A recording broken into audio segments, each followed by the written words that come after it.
Hello everybody and welcome to the United Stand. Really excited about this one then. How good can Amrabat be for Manchester United if he signs? We're going to look at the positives comparable to other players in Serie A and in the Premier League last season, and also the potential weaknesses to his game that would certainly need some improvement. It's the best way of looking at a player. We did it with Højlund. We're going to do it with Amrabat. We're going to do it in a fair and transparent way and look at both sides of the coin and what type of a signing he would be for Manchester United.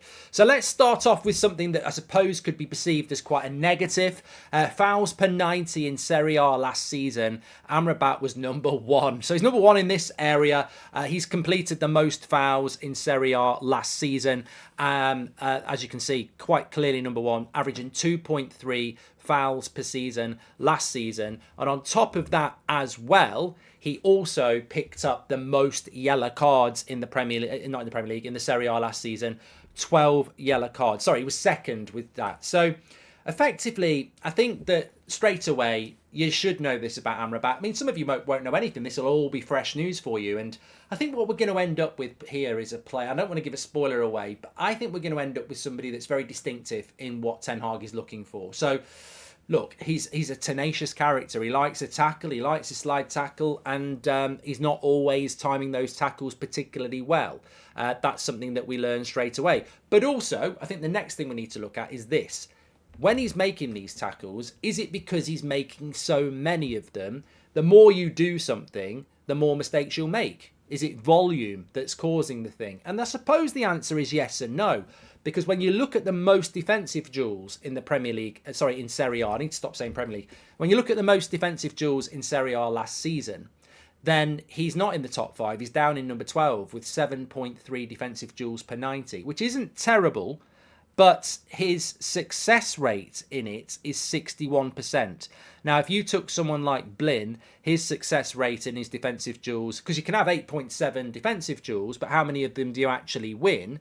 Well, it actually is 63%. So he's in the top. He's in and around the top 10 for defensive duels. But I think effectively there's room for improvement here. I think we have to take this as a room for improvement area. He definitely makes a lot of tackles. He definitely gets involved in a lot of defensive duels. But it's certainly not his number one for defensive duels, and he's winning most of them. I think what you could say is there's a real eagerness and there's a real tenacity there, but sometimes they are mistimed and reckless. So he will give up a lot of fouls and he will pick up a lot of yellow cards in the Premier League next season if he doesn't, one, improve, or two, stand off a little bit. So I think the open acknowledgement there is that, look, you need a player like that, but he is a little bit mistimed in his tackles sometimes, and that's certainly going to be somewhere that's up for improvement. There's some massive positives about this player, though, and I think the next thing I want to talk about is this. This is really interesting. Most passes into the final third in Serie A last season, and he's number one. He's number one for accuracy, but he's number one. Now, this is incredible when you think about it, because you talk about transition. You talk about Erik Ten Hag and you talk about transition, and this is exactly the sort of thing that it's almost the identikit midfielder. We know Casemiro can do this. He did it a couple of times for Rashford last season. But this is a guy who plays centre midfield, who is number one in Serie A last season for balls into the final third and with accuracy as well. 9.7 balls per game into the final third with an 87% accuracy. Now, number 2 was Alberto, number 3 was Sensi, Lopez, Ravella at Juventus. This is really interesting, and I don't think a lot of people will realise this about Amrabat. His passing is a massive part of his game, and his progressive passing is also a massive part of his game. So passes into the final third, he's number 1.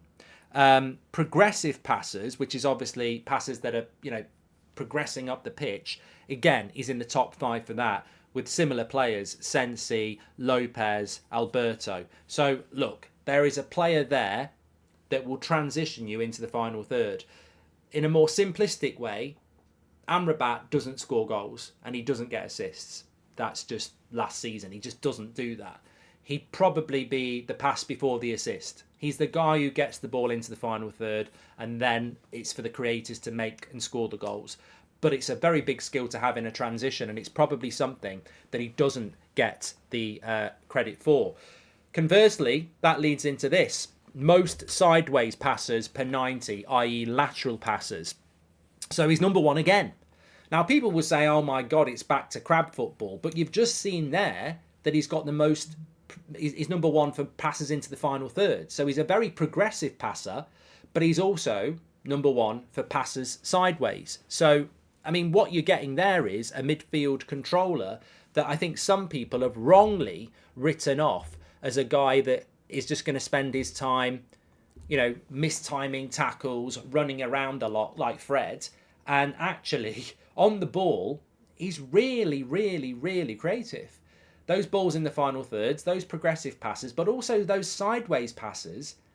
I mean, you're not going backwards. And sometimes a sideways pass just keeps possession, patience as well. So he's got the ability to pick the ball up in space and keep the ball. You know, pass it sideways. And he's number one for that in Serie A. And his accuracy, again, is ridiculous, up at 95%. So you're getting a player there that I think really does open your eyes up in relation to the possession side of the game that this player has. So we've looked at the tackling. There's a lot of it. It can be mistimed. It can be ill-disciplined. It can be reckless, but he will get his foot about. He's very energetic.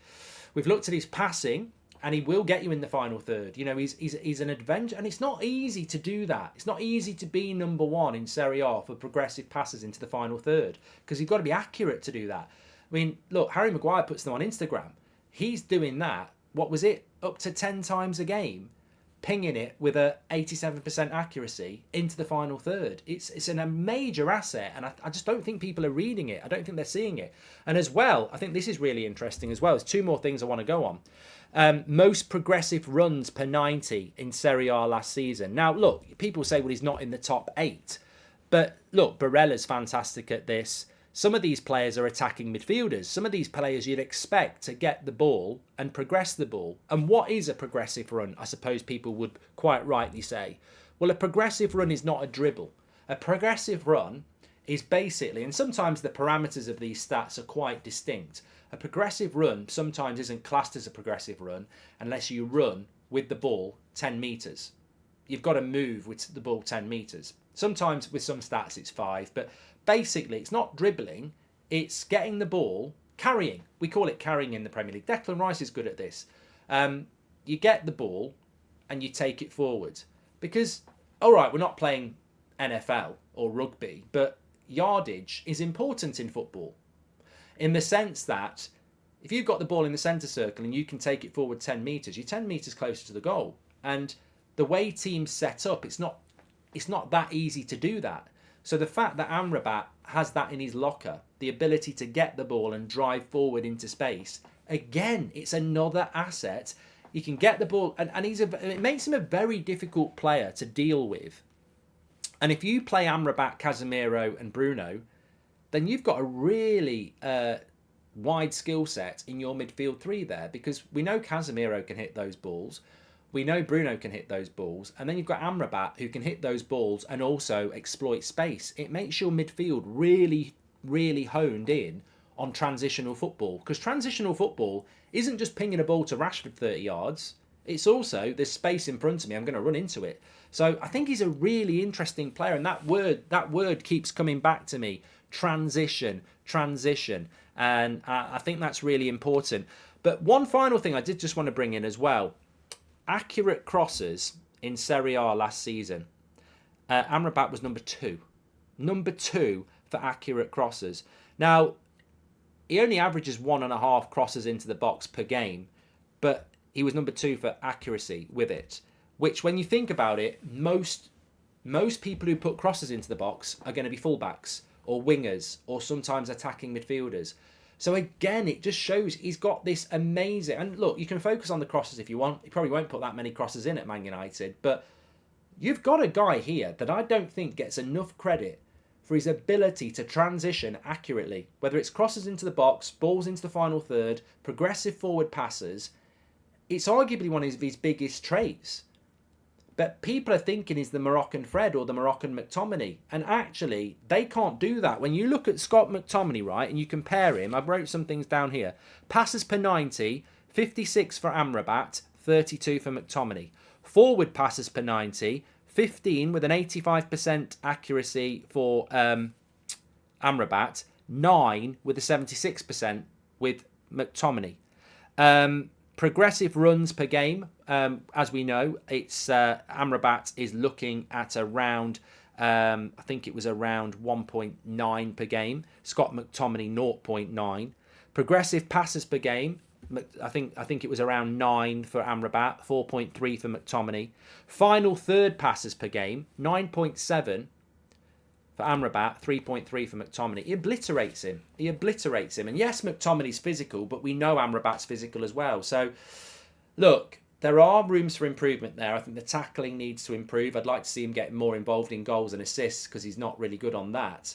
And, you know, for £25 million, you're not going to get the complete player. But he's not just a guy that runs around and gets loads of yellow cards, and I hope that that video shows that. He's a transitional player, he's very accurate with that, and he can carry the ball as well, and he's got great energy levels. The question will be, can he adapt to from Serie A to the Premier League? I hope that was really helpful. Smash a like on the video if you enjoyed it. Make sure you subscribe. Get your comments in below on what you think, because I really enjoyed the comments for the Hoyland thing, and I'll speak to you all in a bit.